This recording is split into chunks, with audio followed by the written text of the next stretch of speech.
अस्सलाम वालेकुम नाजरीन, डॉक्टर ताहिर प्रोग्राम हालात हाज़रा में आपकी खिदमत में हाज़िर हूँ। मैं बात करूँगा फ़लस्तीन और इसराइल के मसला पर।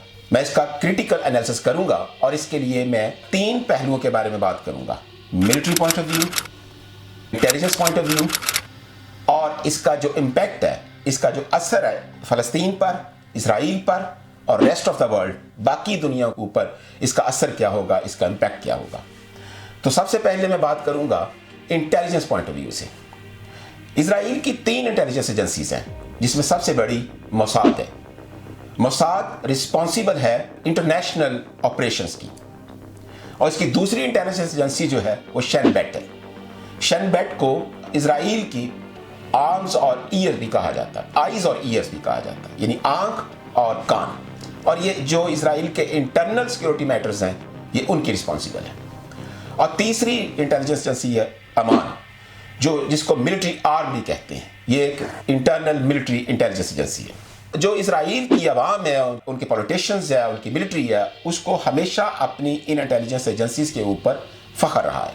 तो हालिया जो वाक़या 7 अक्टूबर को जो हमास ने इसराइल के ऊपर एक ऑपरेशन किया, उनके ऊपर अटैक किया, तो उसको जब हम देखते हैं तो उसमें जो इसराइल की तीनों इंटेलिजेंस एजेंसीज हैं, उनका एक फेलियर नज़र आता है।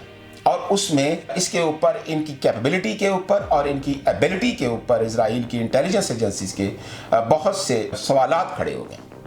सबसे पहली बात तो इसके बारे में ये है कि इसराइल की जो इंटेलिजेंस एजेंसीज हैं, वो इस जो ऑपरेशन था हमास का, इसको बर वक्त इसकी इंफॉर्मेशन कलेक्ट करने में और इसके बारे में मालूमात इकट्ठी करने में वो मुकम्मल तौर पर नाकाम रही। इसराइल का जो बॉर्डर है, वहाँ पर ऐसे सेंसर्स, ड्रोन्स और इंटेलिजेंस कैमराज, सिक्योरिटी कैमराज वहाँ पर मौजूद हैं कि जो एक सेकंड की जो एक्टिविटी है उसको रिकॉर्ड करते हैं। जो इसराइल का इंटेलिजेंस सिस्टम है, उसके पास मॉडर्न लेटेस्ट इंटेलिजेंस डिवाइसेस हैं, उसके पास सेंसर्स हैं, उसके पास ड्रोन्स हैं, लेकिन इसके बावजूद वो हमास की इस जो ऑपरेशनल जो उसकी ट्रेनिंग्स थी या उसकी तैयारियां थी, उसको वो वक्त से पहले उसके बारे में इंफॉर्मेशन कलेक्ट करने में मुकम्मल तौर पर नाकाम रहा।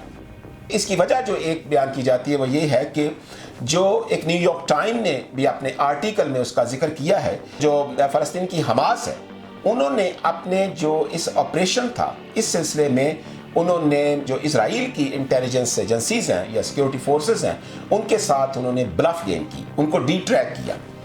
वो इस तरीके से कि जो फ़लस्तीन की जो हमास की जो लीडरशिप है, वो आपस में जो कम्युनिकेशंस करती हैं, जो फ़ोन के ऊपर, मोबाइल के ऊपर या इंटरनेट यूज़ करती हैं, तो उनको, ये हमास की लीडरशिप को ये इल्म है कि उनकी जो गुफ्तगू है, उनकी जो कम्युनिकेशंस हैं, उनके जो मैसेजेस हैं, वो कैच होते हैं, वो रिकॉर्ड होते हैं, वो सुने जाते हैं, और इसराइल की इंटेलिजेंस एजेंसीज जो हैं वो उनको कैच करती हैं। तो हमास की लीडरशिप ने अपना जो ऑपरेशंस था, उन्होंने ब्लफ गेम की इसराइल की इंटेलिजेंस एजेंसीज के साथ कि अपनी लीडरशिप के दरमियान उन्होंने ये गुफ्तगू की कि वो फ्यूचर में इसराइल के खिलाफ कोई मिलिट्री ऑपरेशन करने का इरादा नहीं रखते, यानी कि वो अपनी कोई ऐसी कार्रवाई करने का इरादा नहीं रखते कि जो इसराइल के अंदर जाकर या उसके खिलाफ एक ऑपरेशन किया जाए। तो इसके सिलसिले में वो बल्कि फ़लस्तीन का जो हल है, वो मिलिट्री सलूशन के बजाय वो पॉलिटिकल सलूशन, उसका एक सियासी हल उसका चाहते हैं, और आइंदा फ्यूचर में वो एक सियासी हल के लिए कोशिश करेंगे, ना कि मिलिट्री हल के लिए उसके लिए कोशिश करेंगे। तो वो अपनी मिलिट्री जो एक्टिविटीज़ हैं वो उनको अबैंडन करते हैं, वो उनको छोड़ते हैं। तो ये उनकी लीडरशिप, वो ये बात वो डायरेक्टली वो इसराइल की जो इंटेलिजेंस ऑफिशियल्स हैं, ये उनको नहीं बता रहे थे, लेकिन वो आपस की लीडरशिप के दरमियान उनकी ये गुफ्तगू थी। असल में उनको इल्म था कि ये जो गुफ्तगू है, ये इसराइल की इंटेलिजेंस एजेंसीज जो हैं इसको कैच करती हैं और रिकॉर्ड करती हैं, वो इसको डिट्रैक करना चाहते थे। इस दौरान के अंदर जो हमास थी, उन्होंने जो अपनी कैपेबिलिटी को बढ़ाया, अपने जो उनके पास सोर्सेस थे उनमें इजाफा किया, अपनी ट्रेनिंग उन्होंने की कि वो इसको प्लान किया बाकायदा कि वो इसराइल के ऊपर कैसे अटैक करेंगे। तो इस सारे सिलसिले के अंदर उसने जो इसराइल की जो इंटेलिजेंस एजेंसी थी वो मुकम्मल तौर पर बेखबर रही। दूसरा जो इसका जो पॉइंट है वो ये है कि जो हमास है उसने जो हाई लेवल होता है सीक्रेसी का, राजदारी का, उसको मेंटेन रखा और उन्होंने अपने इस ट्रेनिंग को, अपने इस ऑपरेशन को बहुत ज़्यादा उन्होंने खुफिया रखा और इसके लिए उन्होंने उसामा बिन लादन का जो एक प्रिंसिपल्स था, जो एक तरीकाकार था कि उसामा बिन लादन जो अपने कमांडर्स और अपने जो उसकी अलकायदा के दीगर लीडर्स थे उनके साथ जो कम्युनिकेशंस उसामा बिन लादन करता था, तो वो जो मॉडर्न डिवाइसेस है, जो टेलीफोन है, जो मोबाइल है या इंटरनेट है या और इस तरह के सोर्सेज थे, वो उन ज़राए को वो इस्तेमाल नहीं करता था क्योंकि उसको पता था कि पूरी दुनिया की इंटेलिजेंस एजेंसीज उसके पीछे हैं। तो वो जो एक्सचेंज करता था अपने मैसेजेस और अपने पैगामात, तो वो हैंड रिटन जो होते थे पैगाम, वो अपने लीडरशिप, अपने दूसरे अलकायदा के लीडर्स को पहुंचाता था। यानी अपने ह्यूमन रिसोर्सेज को जरिए वो, अपने लोगों के जरिए वो हैंड रिटन मैसेजेस जो थे वो कन्वे करता था अपनी अलकायदा की लीडरशिप के साथ। तो इसी तरह ये जो हमास की लीडरशिप थी, उन्होंने बजाय इसके कि वो जो इलेक्ट्रॉनिक डिवाइसेस है उसको वो यूज़ करती अपने मैसेजेस को, उन्होंने बिल्कुल उसामा बिन लादन के जो ये प्रिंसिपल था कि हैंड रिटन मैसेजेस और जो है कि एक दूसरे तक मैसेजेस अपने लोगों के ज़रिए पहुंचाना, उस रास्ते को उन्होंने इंतखाब किया। तो ये उनका एक बहुत बड़ा एक सीक्रेसी का जो था वो एक सोर्स था जिसको उन्होंने मेंटेन रखा। फिर उसके अलावा जो बात थी कि जो ट्रेनिंग जो थी उनकी, जो अपने लोगों की इतने बड़े तादाद में, तो उसके लिए उन्होंने पैराग्लाइडर्स की स्पेशली जो ट्रेनिंग थी, पैराग्लाइडर की ट्रेनिंग जो था, क्योंकि जो इजराइल तो उनके सर के ऊपर बैठा हुआ है कि वो तो एक एक लम्हे की उनकी एक्टिविटीज़ को कंट्रोल करता है, कैच करता है। तो पैराग्लाइडर की ट्रेनिंग वो कहा जा रहा है कि वो भी बाहर से जो लोग थे वो बाहर गए और वहाँ जाकर उन्होंने ये ट्रेनिंग हासिल की। और इसके अलावा जो वेपन्स थे, उन्होंने तकरीबन ऑलमोस्ट 7,000 रॉकेट्स जो फायर किए एक दिन के अंदर इजराइल के ऊपर, तो वो भी स्मगल किए गए, जो फूड और दूसरी जो चीज़ें फ़लस्तीन के अंदर आती हैं। तो मकसद इस बात को करने का कि ये सारी की सारी जो थी ये फेलियर था इजराइल की इंटेलिजेंस एजेंसीज का कि वो इसको पहले इसको वो कैच नहीं कर सके, इसकी इंफॉर्मेशन वो कलेक्ट नहीं कर सके। इसके अलावा एक और इंटेलिजेंस पॉइंट ऑफ व्यू से एक बात है कि जो ख़ास तौर पर वो लोग जो इंटेलिजेंस से ताल्लुक़ रखते हैं या इंटेलिजेंस में दिलचस्पी रखते हैं, वो ये है कि इजराइल का जो है ये एक बड़ा एक केस है जिसके जरिए आप उस चीज़ को देख सकते हैं। वो बात ये है कि इजराइल ने अपना जो इन्हिसार है अपनी इंटेलिजेंस का, इंफॉर्मेशन गैदरिंग का, इंफॉर्मेशन कलेक्शन का, वो सारे का सारा उन्होंने जो इन्हिसार है वो इलेक्ट्रॉनिक डिवाइसेस के ऊपर किया। वो उन्होंने जो मॉडर्न डिवाइसेस हैं जो उनके ज़रिए वो उन्होंने सारा ये अपना सिस्टम जो है वो इसके ऊपर इन्हिसार करते हैं, इसके ऊपर बेस करते हैं। उन्होंने जो ह्यूमन रिसोर्सेस होते हैं, जो इंसानी ज़राए होते हैं इंफॉर्मेशन कलेक्ट करने के, क्योंकि जो एनिमी होता है, मुखालफ होता है, उसके अंदर या उसके एजेंट, उसके अंदर अपने एजेंट उसके इलाकों में भेजे जाते हैं या डबल एजेंट पैदा किए जाते हैं या अंडर कवर लोगों के ज़रिए, यानी कि जो ग्राउंड बेस्ड इंफॉर्मेशन होती है वो ह्यूमन रिसोर्सेज के ज़रिए वो कलेक्ट की जाती है।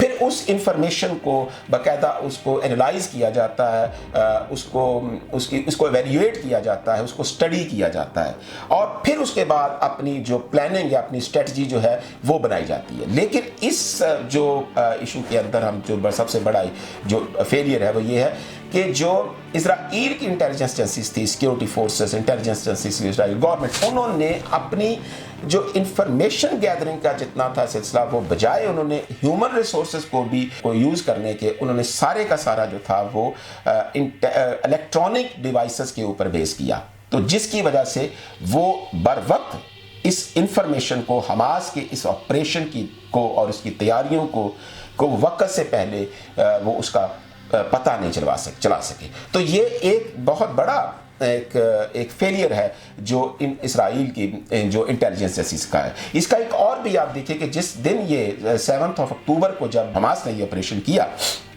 तो उस ऑपरेशन के तो जो उन्होंने एक म्यूजिकल फेस्टिवल हो रहा था एक डेजर्ट में, तो इजराइल की सिक्योरिटी फोर्सेस को 6 घंटे के बाद वो वहाँ पर पहुँची हैं یعنی 6 گھنٹے کے بعد وہ اس ڈیزرٹ میں اس میوزیکل فیسٹیول میں پہنچی ہیں جب حماس نے اس کے اوپر اٹیک کیا. اور ایک اور رورل ایریا جو اسرائیل کا تھا جہاں پر حماس نے اٹیک کیا, تو وہاں پر 12 گھنٹے کے بعد جو اسرائیل کی سیکیورٹی فورسز تھی وہ وہاں پر پہنچی.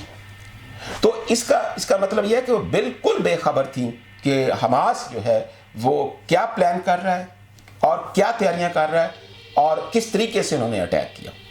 تو ان شارٹ میں اگر یہ بات کروں کہ یہ سارے کا سارا جو تھا یہ ایک فیلئر تھا اسرائیل کی انٹیلیجنس ایجنسیز کا, اور خاص طور پر شین بیٹ اور موساد کا, کہ جو دنیا کی جس کو سمجھا جاتا ہے کہ one of the best intelligence agency in the world. But اس نے یہ جو ہوا اس 7 اکتوبر کا, اس نے اس کے اوپر بہت سیریس کویسچن جو تھے وہ اٹھا دیے.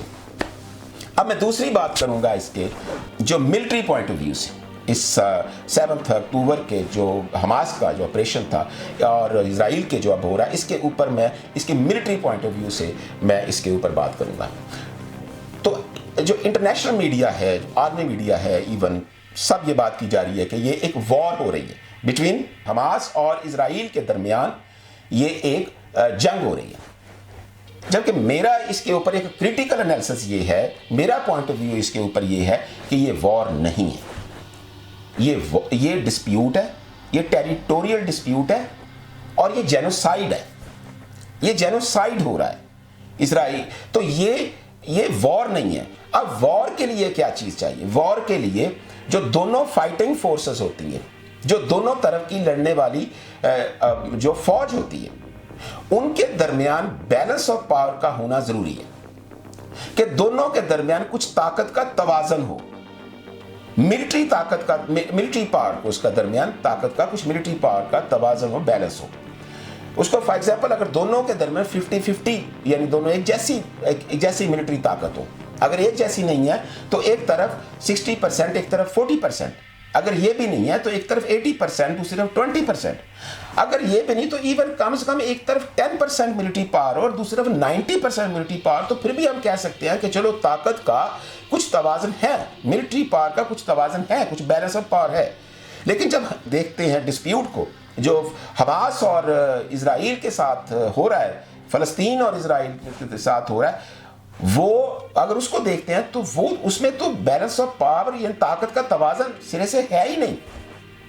میں اس کے لیے آپ کے سامنے ایک ریکارڈ پیش کرتا ہوں, جو کمپیریزن ایک میں پیش کرتا ہوں, تو اس کے بعد آپ کو آسانی ہوگی اندازہ لگانے میں کہ جو میں بات کر رہا ہوں کہ ان کے درمیان جو بیلنس آف پاور ہے نہیں, تو اس لیے ہم اس کو وار نہیں کہہ سکتے.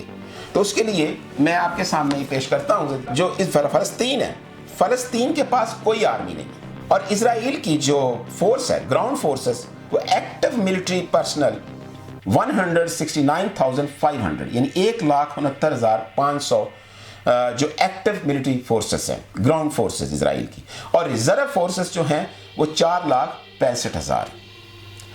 اس کے علاوہ جو فلسطین ہے, فلسطین کی کوئی نیوی نہیں ہے بالکل, اور جو اسرائیل ہے اس کی جو نیوی ہے 20,000 پرسنل اسرائیل کی نیوی کی.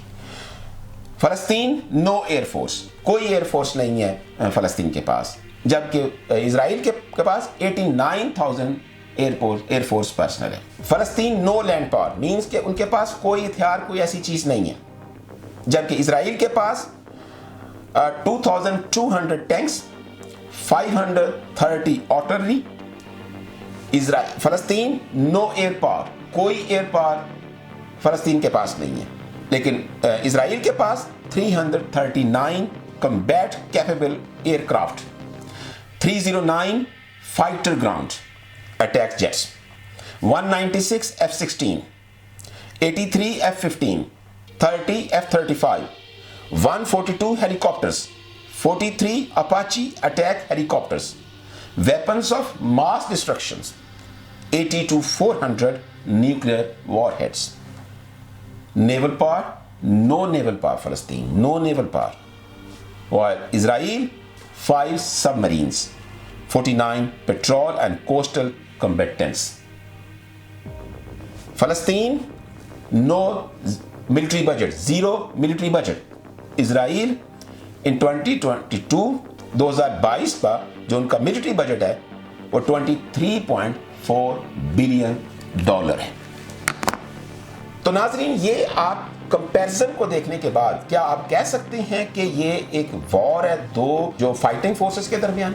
क्योंकि ये उनका बैलेंस नहीं है, कोई भी कंपैरिजन नहीं किया जा सकता। तो इसलिए मैं ये कहता हूं ये वॉर नहीं है, ये टेरिटोरियल डिस्प्यूट है, और अब जो हो रहा है वो जेनोसाइड हो रहा है, फलस्तीनी लोगों का जेनोसाइड हो रहा है। नेक्स्ट जो मैं बात इसके बारे में करना चाहता हूं वो ये है कि इसके बारे में कहा जाता है कि ये जो 7 अक्टूबर का इंसिडेंट था, ये जो हमास ने इजराइल के ऊपर अटैक किया, तो ये इजराइल का 9/11 है। मैं इससे भी इसका जो मैं अगर क्रिटिकल पॉइंट ऑफ व्यू से मैं इसको देखूं, इसका एनालिसिस करूं, तो ये इजराइल का 9/11 नहीं है। तो क्यों नहीं है? वो इसलिए कि जो 9/11 था उसको करने वाले कुछ लोग थे, उनकी तादाद 2 थी, 4 थी, 6 थी। उनके पास उस वक्त वो कोई फोर्स लेकर नहीं खड़े थे, उनके पास कोई वेपन्स नहीं थे। वो एक जो हाईजैकर नॉर्मली यूज करते हैं, एक हाईजैकिंग उनके लिए एक किट होती है जिसमें कुछ छोटे वेपन्स होते हैं, उसके अलावा कुछ कटर्स होते हैं और कुछ स्प्रे होता है कुछ डिफरेंट किस्म का। तो वो उसके अलावा उनके पास कोई वेपन्स नहीं थे। तो उनकी तादाद 2, 4, 6 लोगों की थी जिन्होंने जहाज थे वो अगवा किए और फिर उन्होंने ट्विन टावर से और वहाँ पर पेंटागन पर उन्होंने गिराए। तो वो 9/11 कोई पीछे उन्होंने कोई 1000, 2000, 5000 की फोर्स लेकर उन्होंने अटैक नहीं कर दिया था न्यूयॉर्क के ऊपर या पेंटागन के ऊपर। वो लोग थे जो 2-4 जो बिल्कुल एक प्लान करके जिन्होंने सारा कुछ किया था, लेकिन उनकी एक 2-4 की तादाद थी और उनके पास बिल्कुल एक हाईजैकिंग किट थी, इसके अलावा कुछ नहीं था जिसके साथ उन्होंने 9/11 का इंसिडेंट किया था। लेकिन जब हम उसको कंपेयर करते हैं, हम कहते हैं कि ये जो इजराइल के ऊपर हमास का अटैक है ये इजराइल का 9/11 नो। वो इसलिए नहीं कि हमास ने बाकायदा उसकी ट्रेनिंग की और 1500 के करीब लोग जो थे हमास के फाइटर्स थे, उन्होंने इजराइल के ऊपर अटैक किया। 5000 से 7000 रॉकेट फायर किए और वो एक अपने हथियार लेकर वो उन्होंने चढ़ दौड़े इजराइल के ऊपर, उसके ऊपर अटैक किया। तो ये तो एक पूरा एक प्लान था। तो इसलिए ये इसको आप एक इजराइल का 9/11 नहीं कहा जा सकता। ये एक अलग से एक इंसिडेंट है और एक अलग से एक वाकया है जिसको देखा जा सकता है, लेकिन इसका कंपैरिजन जो है वो 9/11 के साथ नहीं किया जा सकता। अब मैं जो इसके बारे में एक बात थोड़ी सी यहाँ पर करना चाहता हूँ वो ये है कि जो इम्पैक्ट है इसका, ये तो इसकी जो मैंने अभी बात की, ये तो इसका मिलिट्री पॉइंट ऑफ व्यू है कि मिलिट्री पॉइंट ऑफ व्यू से इसको किस तरीके से देखा जा सकता है। लेकिन अब जो मैं बात करने जा रहा हूँ वो है इसका इम्पैक्ट, कि इसका असर जो इस वाकया का जो हो रहा है इजराइल और फ़लस्तीन के दरमियान जो मिडल ईस्ट में इस वक्त हो रहा है, इसका इम्पैक्ट, इसका असर फ़लस्तीन के ऊपर क्या पड़ेगा, इजराइल के ऊपर क्या पड़ेगा, Arab region and rest of the world, Arab region का, अरब का इलाका जो बाकी दुनिया उसके ऊपर वो किस तरह मुतासर होगी इस इंसिडेंट से, इस कशीदगी से, इस डिस्प्यूट से। तो सबसे पहले अगर मैं फ़लस्तीन की बात करूं तो फ़लस्तीन का जो इशू था वो पिछले कुछ सालों से वो सर्द खाने की नज़र हो गया था, दुनिया उसको भूलती जा रही थी। वो इशू एक नॉन इशू बनता जा रहा था। आप देखिएगा कि पिछले दिनों भी, पिछले कुछ अरसा में कुछ इस्लामी ममालिक जो थे उन्होंने इजराइल को तस्लीम किया, उनमें यूएई भी शामिल है। तो उन्होंने इजराइल को तस्लीम किया। इससे पहले इजिप्ट और टर्की वो पहले तस्लीम कर चुके हैं। लेकिन अब जो बड़ा खेल था वो जो इस्लामी दुनिया का जो सबसे बड़ा मुल्क है सऊदी अरब, अब वो भी यानी कि फाइनल स्टेज पर था। उसकी बात जो थी इजराइल के साथ वो तकरीबन उनके डायलॉग फाइनल स्टेज पर पहुंच चुके थे और किसी वक्त भी ये सऊदी अरब ये अनाउंस कर सकता था कि वो इजराइल को एज एक रियासत तस्लीम करता है। और अगर मुस्लिम दुनिया का एक बड़ा जो किरदार है सऊदी अरब अगर इजराइल को तस्लीम कर लेता तो फिर बाकी जो और भी इस्लामिक कंट्रीज़ है वो भी इसको, उनके लिए भी कोई रुकावट ना होती। उसमें पाकिस्तान भी हो सकता था कि वो इजराइल को एक आज़ाद रियासत के तौर पर तस्लीम करते। اور جو فلسطین کا ایشو تھا وہ ہمیشہ کے لیے وہ ایک سرد خانے کی نظر ہو جاتا. تو اس انسیڈنٹ میں حماس کی اس جو کارروائی تھی اس نے جو فلسطین کا ایشو تھا وہ دنیا میں دوبارہ اس کو ہائی لائٹ کر دیا, دوبارہ اس کو اجاگر کر دیا. اب وہ ایشو ایک ریجنل ایک انٹرنیشنل ایشو بن کر اس وقت جب ہم بات کر رہے تو دنیا کا سب سے بڑا مسئلہ بن کر وہ سامنے آیا. اور سعودی عرب جو اس کو تسلیم کرنے جا رہا تھا اس نے بالکل وہ بیک فٹ پہ چلا گیا. اس نے بلکہ جو اپنی نیگوشیشنز تھی, جو ڈائیلاگ تھے اسرائیل کے ساتھ اور امریکہ کے ساتھ, وہ اس نے سٹاپ کر دیا. تو ابھی آنے والے وقتوں میں ہو سکتا ہے کئی سال لگ جائے, تو کوئی ایسے چانسز نظر نہیں آ رہے کہ سعودی عرب دوبارہ سے ریسٹور کر ریزیوم کرے گا اپنے ڈائیلاگ اسرائیل کے ساتھ اس کو تسلیم کرنے. تو یہ ایک بہت بڑا جو کامیابی ہے جو حماس کی, جس کو اس میں دیکھا جائے کہ انہوں نے فلسطین کے ایشو کو ہائی لائٹ کیا اور سعودی عرب واپس چلا گیا, اور یہ ایک مسئلہ ایک انٹرنیشنل ڈسپیوٹ بن کر اس وقت دنیا کے سامنے کھڑا ہے. لیکن اس کے مقابلے میں جو فلسطین کے لوگ ہیں ان کو اس کی بہت بھیانک قیمت ادا کرنی پڑ رہی ہے. ہزاروں لوگ مارے جا چکے ہیں, ہزاروں لوگ زخمی ہیں.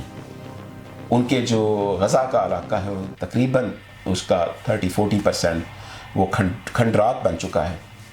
ان کے پاس اس وقت زندگی کے جینے کے لیے جو کوئی فوڈ, واٹر, الیکٹریسٹی کچھ موجود نہیں.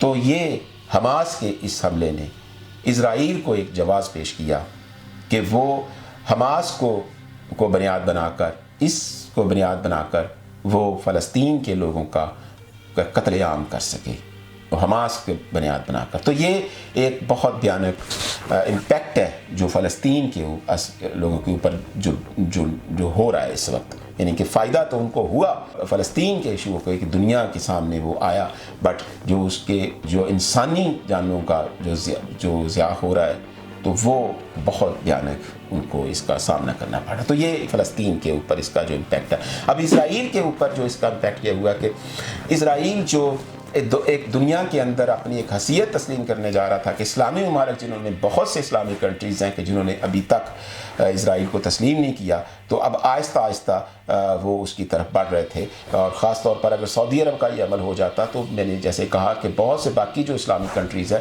ان کے لیے بھی کوئی رکاوٹ نہ رہتی اسرائیل کو تسلیم کرنے میں. تو یہ ایک بات اس سے ہوئی, اسرائیل کا اس سے نقصان ہوا کہ اسرائیل وہ اب اس بات سے اس کو پیچھے ہٹنا پڑا. دوسری بات اس سے یہ ہوئی کہ اسرائیل جو ہے وہ اپنے آپ کو زیادہ غیر محفوظ تسلیم کرے گا, کیونکہ جتنی نفرت اور اسرائیل کے بارے میں لوگوں کے خاص طور پر اس ریجن میں جو عرب ریجن ہے اس کے اندر جو اسرائیل کے لوگوں کے بارے اسرائیل کے بارے میں جو نفرت بڑھے گی, اس سے اسرائیل اپنے آپ کو زیادہ غیر محفوظ انسیکیور وہ اپنے آپ کو سمجھے گا کہ عرب کے درمیان جو نفرت پائی جاتی ہے. تو یہ انسیکیورٹی جو ہے اسرائیل کی اس کے وہ زیادہ بڑھ جائے گی. اور جو اس کا تیسرا جو اس کا ہے کہ اس ڈسپیوٹ کا جس طریقے سے یہ فلسطین کا ایشو اب بنا ہے تو اس کا حل کوئی نہ کوئی نکالنا پڑے گا. اب اس کو مکمل سرد خانے کی نظر نہیں کیا جا سکے گا, لیکن اس کے ساتھ اسرائیل جو ہے وہ امریکہ اور دوسری طاقتوں کی مدد سے وہ اپنے مقاصد حاصل کرنے کے لیے کہ وہ حماس کو مکمل طور پر ختم کرنے کے لیے وہ اپنی پوری طاقت استعمال کر رہا ہے تاکہ وہ اس کو بنیاد بنا کر 7 اکتوبر کے انسیڈنٹ کو بنیاد بنا کر وہ حماس کو ایک بار مکمل طور پر ختم کر دے. یہ تو امپیکٹ ہے جو اسرائیل کے اوپر. اب ہے کہ اس کا امپیکٹ, اس کا اثر ریسٹ آف دا ورلڈ باقی دنیا کے اوپر خاص طور پر عرب ریجن کے اوپر اس کا کیا اثر ہوگا. تو عرب ریجن کے درمیان یہ آپ دیکھیں کہ ایک نیا ایک جنگی محاذ عرب ریجن کے اندر کھل گیا. اب اس میں جو حزب اللہ ہے وہ بھی اس میں انوالو ہو گیا, لبنان اس کے اندر جو انوالو ہو جائے گا. ایران جو تھا وہ ایک دوبارہ سے ایک طاقت بن کر دنیا کے سامنے آ رہا ہے. اس کا کردار ایک ڈیفرنٹ ایک ملک کے طور پر اس وقت دنیا میں آ رہا ہے. مسلمان ممالک کے درمیان اس کے ساتھ ہمدردی بڑھ رہی ہے وہ, اور جو سعودی عرب اور ایران جو ہیں وہ آپس میں قریب آ رہے ہیں. لیکن اس عرب ریجن کے اندر ایک جنگی محاذ دوبارہ سے ایک کھلے گا جس کے اندر دنیا کے اندر 2 بلاک جو پہلے سے وہ ہیں لیکن وہ زیادہ اسٹیبلشڈ ہو کر سامنے آئیں گے. ایک رشیا اور چائنا بلاک اور دوسرا امریکن بلاک. ایک رشیا اور چائنا بلاک ہوگا، دوسرا امریکن بلاک. تو اب یہ دونوں بلاکس جو ہیں یہ اپنی اپنی پراکسی وار اس عرب ریجن کے اندر وہ لڑیں گے. اور یہاں پر اس وجہ سے پورے عرب ریجن اس سے متاثر ہوگا. نہ صرف عرب ریجن اس سے متاثر ہوگا بلکہ باقی دنیا کو بھی معاشی طور پر اس سے متاثر ہوگی. اور اس کا جو ایک اور پہلو اگر میں دیکھیں تو ویسٹرن ورلڈ میں یہ جو فلسطین کا جو ایشو ہے اس کے ویسٹرن ورلڈ میں ایک نفرت پائی جائے گی. اس میں آپ دیکھیں کہ پوری دنیا کے اندر پروٹیسٹ ہو رہے ہیں. لندن میں، یورپ میں، امریکہ میں، نیو یارک میں، پوری دنیا کے اندر پروٹیسٹ ہو رہے ہیں ان فیور آف فلسطین اینڈ اگینسٹ اسرائیل. تو اس میں صرف مسلمان شامل نہیں ہیں. اگر آپ ان کو دیکھیں ان پروٹیسٹ کو تو وہاں پر صرف مسلمان اس پروٹیسٹ میں شامل نہیں ہیں بلکہ جو غیر مسلم ہیں، ویسٹ کے لوگ ہیں، وہ بھی اس پروٹیسٹ میں شامل ہیں. وہ بھی سمجھ رہے ہیں کہ اسرائیل جو فلسطین کے لوگوں کا جینوسائیڈ کر رہا ہے. تو اس سے ایک نفرت کا جو پہلو ہے وہ اسرائیل کے درمیان دنیا میں زیادہ بڑھ رہا ہے. اور وہ حکومتیں، وہ ممالک جو اسرائیل کی حمایت کر رہے ہیں ان کے بارے میں بھی جذبات جو ہیں وہ بڑھ رہے ہیں.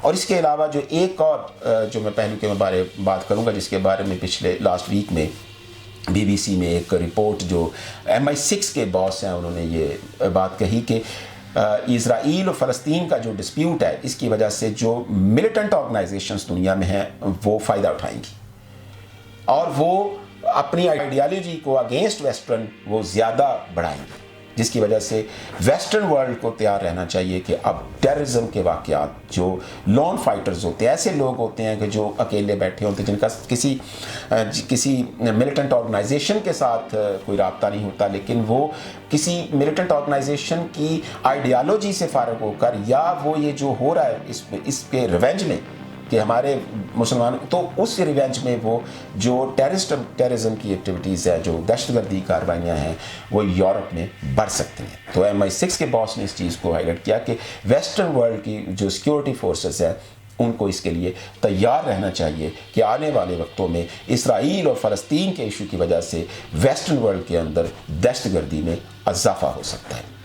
تو یہ ایک پہلو ہے. لیکن ناظرین ایک $1 ملین کویسچن یہ ہے کہ یہ جو انسیڈنٹ ہوا 7 اکتوبر کا، تو کیا حماس اسرائیل کے ٹریک میں آیا کہ اس نے اسرائیل کے اوپر اٹیک کیا 7 اکتوبر کو، یا اسرائیل حماس کے ٹریک میں آیا کہ اس نے اس کے جواب میں پورے عرب میں ایک جنگ کا آغاز کر دیا؟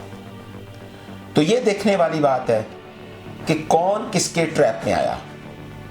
کیا کیا حماس نے اسرائیل کو ٹریپ کیا اور جس کی وجہ سے اس کو انوالو کیا اسرائیل کو، اور اس جو فلسطین کا ایشو تھا اس کو ایک دنیا میں اجاگر کیا، دوبارہ سے ایک انٹرنیشنل ڈسپیوٹ ایشو بنا کر دنیا کے سامنے پیش کیا، یا اسرائیل نے ٹریپ کیا حماس کو کہ تاکہ وہ حماس کو ختم کر سکے. تو یہ بات دیکھنے والی ہے کہ کون کس کے ٹریک میں آیا. لیکن اس کا فیصلہ وقت اور حالات کریں گے اور ابھی اس کا انالیسس کرنا مشکل ہوگا. لیکن آخر میں یہ بات کروں گا کہ جس طریقے سے اس وقت یہ جینوسائیڈ ہو رہا ہے اور جتنی قیمت فلسطین کے لوگوں کو بھیانت کی قیمت ادا کرنی پڑ رہی ہے، اور یہ ایک مسئلہ جو ایک سرد خانے کی نظر ہو گیا تھا، ایک دوبارہ سے ایک دنیا کا سب سے بڑا ایشو بن کر سامنے آ گیا ہے، تو اب اس کا حل کیے بغیر اس کو انڈر دا کارپیٹ نہیں کیا جا سکتا. اس کو حل نکالنا پڑے گا. فلسطین کے لوگوں کو ان کا حق دینا پڑے گا، کیونکہ اس سے نہ صرف عرب ریجن بلکہ پوری دنیا اس سے متاثر ہوگی، اور یہ جنگ کسی بڑی جنگ کی بنیاد بن سکتی ہے، پیش خیمہ بن سکتی ہے. اجازت دیجیے. اللہ حافظ.